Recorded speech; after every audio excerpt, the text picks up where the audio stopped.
Ecclesiastes chapter 1. The words of the teacher, son of David, king in Jerusalem. Meaningless, meaningless, says the teacher, utterly meaningless. Everything is meaningless. What does man gain from all his labor at which he toils under the sun? Generations come and generations go, but the earth remains forever. The sun rises and the sun sets and hurries back to where it rises. The wind blows to the south and turns to the north. Round and round it goes, ever returning on its course. All streams flow into the sea, yet the sea is never full. To the place the streams come from, there they return again. All things are wearisome, more than one can say. The eye never has enough of seeing, nor the ear its fill of hearing. What has been will be again. What has been done will be done again. There is nothing new under the sun. Is there anything of which one can say, "Look, this is something new"? It was here already long ago. It was here before our time.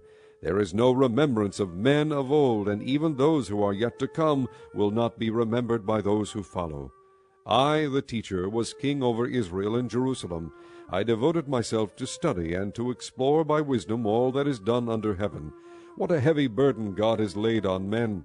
I have seen all the things that are done under the sun. All of them are meaningless, a chasing after the wind. What is twisted cannot be straightened. What is lacking cannot be counted. I thought to myself, "Look, I have grown and increased in wisdom more than anyone who has ruled over Jerusalem before me. I have experienced much of wisdom and knowledge." Then I applied myself to the understanding of wisdom, and also of madness and folly. But I learned that this, too, is a chasing after the wind. For with much wisdom comes much sorrow. The more knowledge, the more grief. Chapter 2. I thought in my heart, "Come now, I will test you with pleasure to find out what is good." But that also proved to be meaningless. Laughter, I said, is foolish. And what does pleasure accomplish? I tried cheering myself with wine and embracing folly, my mind still guiding me with wisdom. I wanted to see what was worthwhile for men to do under heaven during the few days of their lives. I undertook great projects. I built houses for myself and planted vineyards. I made gardens and parks and planted all kinds of fruit trees in them. I made reservoirs to water groves of flourishing trees. I bought male and female slaves and had other slaves who were born in my house. I also owned more herds and flocks than anyone in Jerusalem before me. I amassed silver and gold for myself and the treasure of kings and provinces. I acquired men and women singers, and a harem as well, the delights of the heart of man. I became greater by far than anyone in Jerusalem before me. In all this my wisdom stayed with me. I denied myself nothing my eyes desired. I refused my heart no pleasure. My heart took delight in all my work, and this was the reward for all my labor. Yet when I surveyed all that my hands had done and what I had toiled to achieve, everything was meaningless, a chasing after the wind. Nothing was gained under the sun. Then I turned my thoughts to consider wisdom, and also madness and folly. What more can the king's successor do than what has already been done? I saw that wisdom is better than folly, just as light is better than darkness. The wise man has eyes in his head, while the fool walks in the darkness. But I came to realize that the same fate overtakes them both. Then I thought in my heart, "The fate of the fool will overtake me also. What then do I gain by being wise?" I said in my heart, "This too is meaningless. For the wise man, like the fool, will not be long remembered. In days to come both will be forgotten. Like the fool, the wise man too must die." So I hated life, because the work that is done under the sun was grievous to me. All of it is meaningless, a chasing after the wind. I hated all the things I had toiled for under the sun, because I must leave them to the one who comes after me. And who knows whether he will be a wise man or a fool? Yet he will have control over all the work into which I have poured my effort and skill under the sun. This too is meaningless. So my heart began to despair over all my toilsome labor under the sun. For a man may do his work with wisdom, knowledge, and skill, and then he must leave all he owns to someone who has not worked for it. This too is meaningless and a great misfortune. What does a man get for all the toil and anxious striving with which he labors under the sun? All his days his work is pain and grief. Even at night his mind does not rest. This too is meaningless. A man can do nothing better than to eat and drink and find satisfaction in his work. This too I see is from the hand of God, for without him who can eat or find enjoyment? To the man who pleases him, God gives wisdom, knowledge, and happiness. But to the sinner he gives the task of gathering and storing up wealth, to hand it over to the one who pleases God. This too is meaningless, a chasing after the wind. Chapter 3. There is a time for everything, and a season for every activity under heaven, a time to be born and a time to die, a time to plant and a time to uproot, a time to kill and a time to heal, a time to tear down and a time to build, a time to weep and a time to laugh, a time to mourn and a time to dance, a time to scatter stones and a time to gather them, a time to embrace and a time to refrain, a time to search and a time to give up, a time to keep and a time to throw away, a time to tear and a time to mend, a time to be silent and a time to speak, a time to love and a time to hate, a time for war and a time for peace. What does the worker gain from his toil? I have seen the burden God has laid on men. He has made everything beautiful in its time. He has also set eternity in the hearts of men, yet they cannot fathom what God has done from beginning to end. I know that there is nothing better for men than to be happy and do good while they live, that everyone may eat and drink and find satisfaction in all his toil. This is the gift of God. I know that everything God does will endure forever. Nothing can be added to it and nothing taken from it. God does it so that men will revere him. Whatever is has already been, and what will be has been before, and God will call the past to account. And I saw something else under the sun. In the place of judgment, wickedness was there. In the place of justice, wickedness was there. I thought in my heart, God will bring to judgment both the righteous and the wicked, for there will be a time for every activity, a time for every deed. I also thought, as for men, God tests them so that they may see that they are like the animals. Man's fate is like that of the animals. The same fate awaits them both. As one dies, so dies the other. All have the same breath. Man has no advantage over the animal.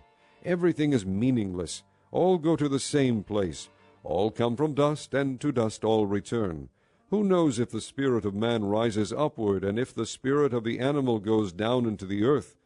So I saw that there is nothing better for a man than to enjoy his work, because that is his lot. For who can bring him to see what will happen after him?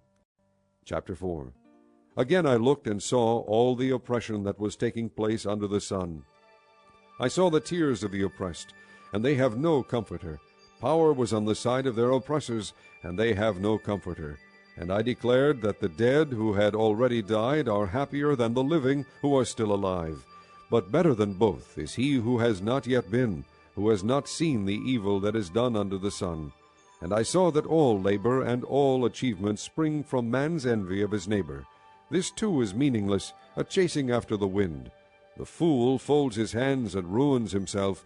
Better one handful with tranquility than 2 handfuls with toil and chasing after the wind.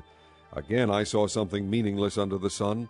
There was a man all alone. He had neither son nor brother. There was no end to his toil, yet his eyes were not content with his wealth. For whom am I toiling, he asked, and why am I depriving myself of enjoyment? This too is meaningless, a miserable business. 2 are better than 1, because they have a good return for their work. If one falls down, his friend can help him up. But pity the man who falls and has no one to help him up. Also if 2 lie down together, they will keep warm. But how can 1 keep warm alone? Though 1 may be overpowered, 2 can defend themselves. A cord of 3 strands is not quickly broken. Better a poor but wise youth than an old but foolish king who no longer knows how to take warning. The youth may have come from prison to the kingship, or he may have been born in poverty within his kingdom. I saw that all who lived and walked under the sun followed the youth, the king's successor. There was no end to all the people who were before them, but those who came later were not pleased with the successor. This too is meaningless, a chasing after the wind. Chapter 5. Guard your steps when you go to the house of God. Go near to listen rather than to offer the sacrifice of fools who do not know that they do wrong. Do not be quick with your mouth. Do not be hasty in your heart to utter anything before God. God is in heaven, and you are on earth. So let your words be few. As a dream comes when there are many cares, so the speech of a fool when there are many words. When you make a vow to God, do not delay in fulfilling it. He has no pleasure in fools. Fulfill your vow. It is better not to vow than to make a vow and not fulfill it. Do not let your mouth lead you into sin, and do not protest to the temple messenger, "My vow was a mistake." Why should God be angry at what you say and destroy the work of your hands? Much dreaming and many words are meaningless. Therefore stand in awe of God. If you see the poor oppressed in a district, and justice and rights denied, do not be surprised at such things, for one official is eyed by a higher one, and over them both are others higher still. The increase from the land is taken by all. The king himself profits from the fields. Whoever loves money never has money enough. Whoever loves wealth is never satisfied with his income. This too is meaningless. As goods increase, so do those who consume them. And what benefit are they to the owner except to feast his eyes on them? The sleep of a laborer is sweet, whether he eats little or much, but the abundance of a rich man permits him no sleep. I have seen a grievous evil under the sun, wealth hoarded to the harm of its owner, or wealth lost through some misfortune, so that when he has a son there is nothing left for him. Naked a man comes from his mother's womb, and as he comes so he departs. He takes nothing from his labor that he can carry in his hand. This too is a grievous evil. As a man comes, so he departs. And what does he gain, since he toils for the wind? All his days he eats in darkness with great frustration, affliction, and anger. Then I realized that it is good and proper for a man to eat and drink, and to find satisfaction in his toilsome labor under the sun during the few days of life God has given him, for this is his lot. Moreover, when God gives any man wealth and possessions, and enables him to enjoy them, to accept his lot, and be happy in his work, this is a gift of God. He seldom reflects on the days of his life, because God keeps him occupied with gladness of heart. Chapter 6. I have seen another evil under the sun, and it weighs heavily on men. God gives a man wealth, possessions, and honor, so that he lacks nothing his heart desires, but God does not enable him to enjoy them, and a stranger enjoys them instead. This is meaningless, a grievous evil. A man may have 100 children and live many years, yet no matter how long he lives, if he cannot enjoy his prosperity and does not receive proper burial, I say that a stillborn child is better off than he. It comes without meaning, it departs in darkness, and in darkness its name is shrouded. Though it never saw the sun or knew anything, it has more rest than does that man, even if he lives 1,000 years twice over, but fails to enjoy his prosperity. Do not all go to the same place? All man's efforts are for his mouth, yet his appetite is never satisfied. What advantage has a wise man over a fool? What does a poor man gain by knowing how to conduct himself before others? Better what the eye sees than the roving of the appetite. This too is meaningless, a chasing after the wind. Whatever exists has already been named, and what man is has been known. No man can contend with one who is stronger than he. The more the words, the less the meaning, and how does that profit anyone? For who knows what is good for a man in life during the few and meaningless days he passes through like a shadow? Who can tell him what will happen under the sun after he is gone? Chapter 7. A good name is better than fine perfume, and the day of death better than the day of birth. It is better to go to a house of mourning than to go to a house of feasting, for death is the destiny of every man. The living should take this to heart. Sorrow is better than laughter, because a sad face is good for the heart. The heart of the wise is in the house of mourning, but the heart of fools is in the house of pleasure. It is better to heed a wise man's rebuke than to listen to the song of fools. Like the crackling of thorns under the pot, so is the laughter of fools. This too is meaningless. Extortion turns a wise man into a fool, and a bribe corrupts the heart. The end of a matter is better than its beginning, and patience is better than pride. Do not be quickly provoked in your spirit, for anger resides in the lap of fools. Do not say, "Why were the old days better than these?" For it is not wise to ask such questions. Wisdom, like an inheritance, is a good thing and benefits those who see the sun. Wisdom is a shelter, as money is a shelter. But the advantage of knowledge is this, that wisdom preserves the life of its possessor. Consider what God has done. Who can straighten what he has made crooked? When times are good, be happy. But when times are bad, consider, God has made the one as well as the other. Therefore a man cannot discover anything about his future. In this meaningless life of mine I have seen both of these, a righteous man perishing in his righteousness, and a wicked man living long in his wickedness. Do not be over-righteous, neither be over-wise. Why destroy yourself? Do not be over-wicked, and do not be a fool. Why die before your time? It is good to grasp the one and not let go of the other. The man who fears God will avoid all extremes. Wisdom makes one wise man more powerful than 10 rulers in a city. There is not a righteous man on earth who does what is right and never sins. Do not pay attention to every word people say, or you may hear your servant cursing you, for you know in your heart that many times you yourself have cursed others. All this I tested by wisdom, and I said, I am determined to be wise, but this was beyond me. Whatever wisdom may be, it is far off and most profound. Who can discover it? So I turned my mind to understand, to investigate, and to search out wisdom and the scheme of things, and to understand the stupidity of wickedness and the madness of folly. I find more bitter than death the woman who is a snare, whose heart is a trap, and whose hands are chains. The man who pleases God will escape her, but the sinner she will ensnare. Look, says the teacher, this is what I have discovered. Adding one thing to another to discover the scheme of things, while I was still searching but not finding, I found one upright man among 1,000, but not one upright woman among them all. This only have I found. God made mankind upright, but men have gone in search of many schemes. Chapter 8. Who is like the wise man? Who knows the explanation of things? Wisdom brightens a man's face and changes its hard appearance.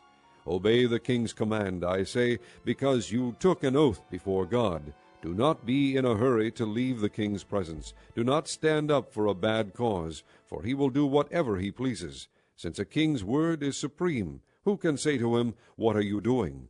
Whoever obeys his command will come to no harm, and the wise heart will know the proper time and procedure, for there is a proper time and procedure for every matter, though a man's misery weighs heavily upon him. Since no man knows the future, who can tell him what is to come? No man has power over the wind to contain it, so no one has power over the day of his death. As no one is discharged in time of war, so wickedness will not release those who practice it. All this I saw as I applied my mind to everything done under the sun. There is a time when a man lords it over others to his own hurt. Then, too, I saw the wicked buried, those who used to come and go from the holy place and receive praise in the city where they did this. This, too, is meaningless. When the sentence for a crime is not quickly carried out, the hearts of the people are filled with schemes to do wrong. Although a wicked man commits 100 crimes and still lives a long time, I know that it will go better with God-fearing men who are reverent before God. Yet because the wicked do not fear God, it will not go well with them, and their days will not lengthen like a shadow. There is something else meaningless that occurs on earth. Righteous men who get what the wicked deserve, and wicked men who get what the righteous deserve. This too, I say, is meaningless. So I commend the enjoyment of life, because nothing is better for a man under the sun than to eat and drink and be glad. Then joy will accompany him in his work all the days of the life God has given him under the sun. When I applied my mind to know wisdom and to observe man's labor on earth, his eyes not seeing sleep day or night, then I saw all that God has done. No one can comprehend what goes on under the sun. Despite all his efforts to search it out, man cannot discover its meaning. Even if a wise man claims he knows, he cannot really comprehend it. Chapter 9. So I reflected on all this, and concluded that the righteous and the wise and what they do are in God's hands. But no man knows whether love or hate awaits him. All share a common destiny, the righteous and the wicked, the good and the bad, the clean and the unclean, those who offer sacrifices and those who do not. As it is with the good man, so with the sinner. As it is with those who take oaths, so with those who are afraid to take them. This is the evil in everything that happens under the sun. The same destiny overtakes all. The hearts of men, moreover, are full of evil, and there is madness in their hearts while they live, and afterward they join the dead. Anyone who is among the living has hope. Even a live dog is better off than a dead lion. For the living know that they will die, but the dead know nothing. They have no further reward, and even the memory of them is forgotten. Their love, their hate, and their jealousy have long since vanished.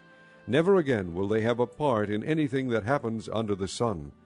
Go, eat your food with gladness, and drink your wine with a joyful heart, for it is now that God favors what you do. Always be clothed in white, and always anoint your head with oil. Enjoy life with your wife, whom you love, all the days of this meaningless life that God has given you under the sun, all your meaningless days. For this is your lot in life, and in your toilsome labor under the sun. Whatever your hand finds to do, do it with all your might. For in the grave where you are going there is neither working, nor planning, nor knowledge, nor wisdom. I have seen something else under the sun. The race is not to the swift, or the battle to the strong, nor does food come to the wise, or wealth to the brilliant, or favor to the learned, but time and chance happen to them all. Moreover, no man knows when his hour will come. As fish are caught in a cruel net, or birds are taken in a snare, so men are trapped by evil times that fall unexpectedly upon them. I also saw under the sun this example of wisdom that greatly impressed me. There was once a small city with only a few people in it, and a powerful king came against it, surrounded it, and built huge siege works against it. Now there lived in that city a man poor but wise, and he saved the city by his wisdom. But nobody remembered that poor man. So I said, Wisdom is better than strength. But the poor man's wisdom is despised, and his words are no longer heeded. The quiet words of the wise are more to be heeded than the shouts of a ruler of fools.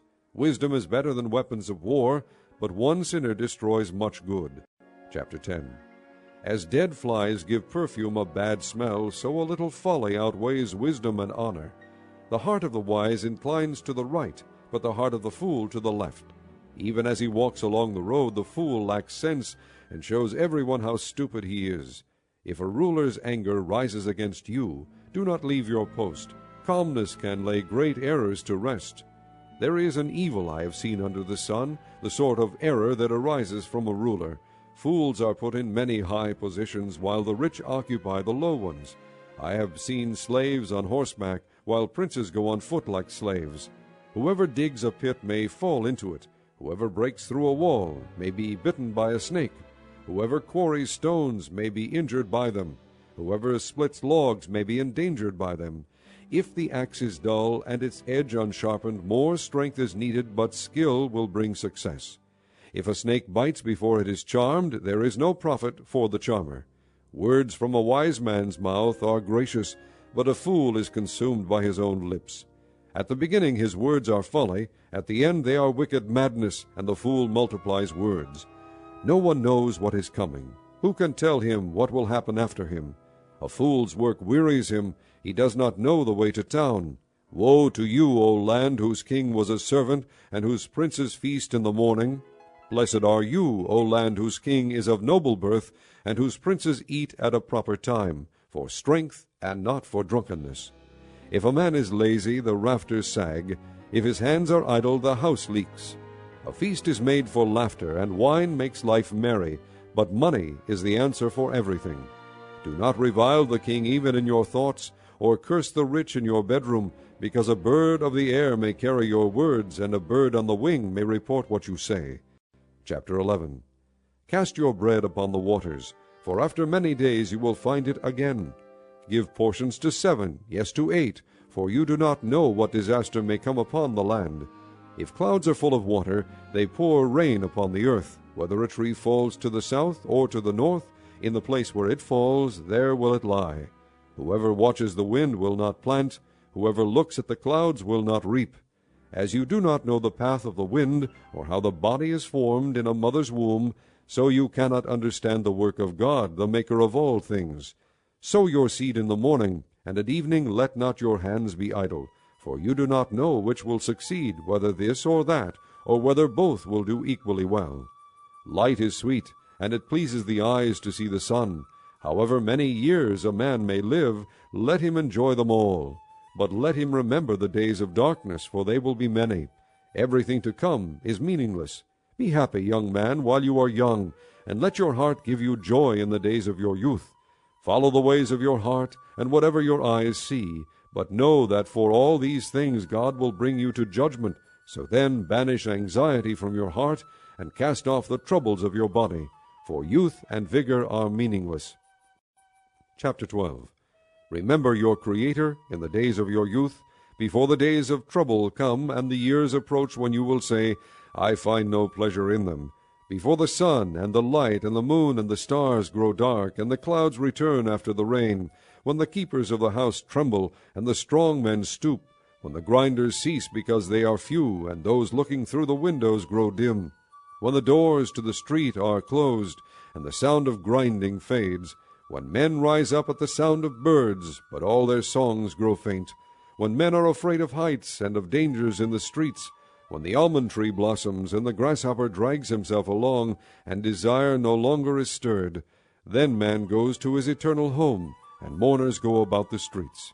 Remember him before the silver cord is severed, or the golden bowl is broken, before the pitcher is shattered at the spring, or the wheel broken at the well, and the dust returns to the ground it came from, and the spirit returns to God who gave it. Meaningless, meaningless, says the teacher. Everything is meaningless. Not only was the teacher wise, but also he imparted knowledge to the people.